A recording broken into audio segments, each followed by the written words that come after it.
पवित्रता का मतलब ये नहीं कि देह की सफाई, कपड़ों की सफाई, मकान की सफाई। पवित्रता माने आत्मा के अंदर जो दुर्गुण भरे हुए हैं उन दुर्गुणों की सफाई हो जाए। पवित्रता की परिभाषा कितनी परसेंट दुख पैदा ही न हो।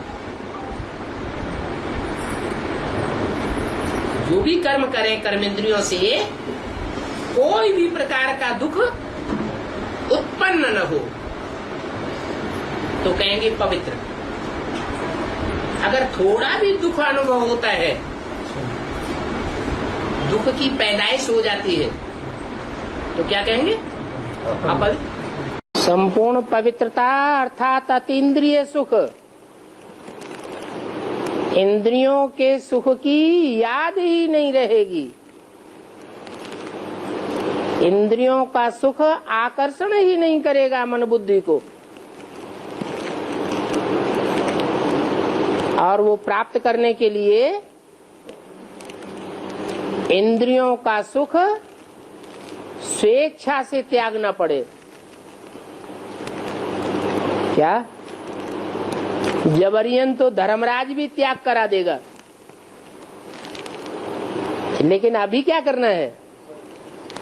स्वेच्छा से ज्ञान की गहराई इतनी बुद्धि में बैठी हुई हो कि इंद्रियों के सुख को हम औरों के लिए अर्पण करते रहें,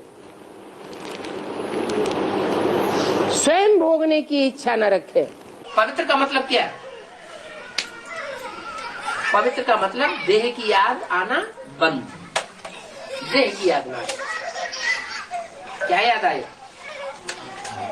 है आत्मा याद। सिर्फ आत्मा याद आए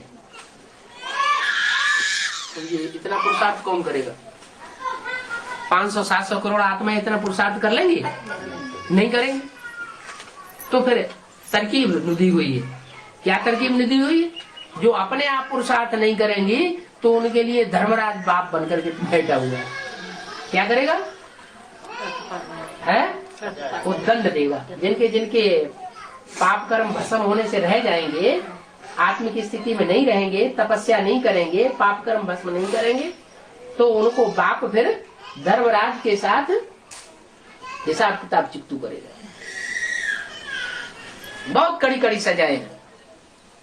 वो सजाएं खा खा करके, त्रह त्रह करके आत्माएं पावन बनेंगी और आत्म की स्थिति में स्थित हो जाएगी। जैसे पतिव्रता स्त्री होती है तो अपनी पति की ही याद करती है, अपनी देह भी उसको याद नहीं आती, तो हम अपनी देह को भी याद नहीं करेंगे। हालांकि सबसे जास्ती प्यार होता है आत्मा को अपने शरीर से, फिर बाद में प्यार होता है बाप से या पति से।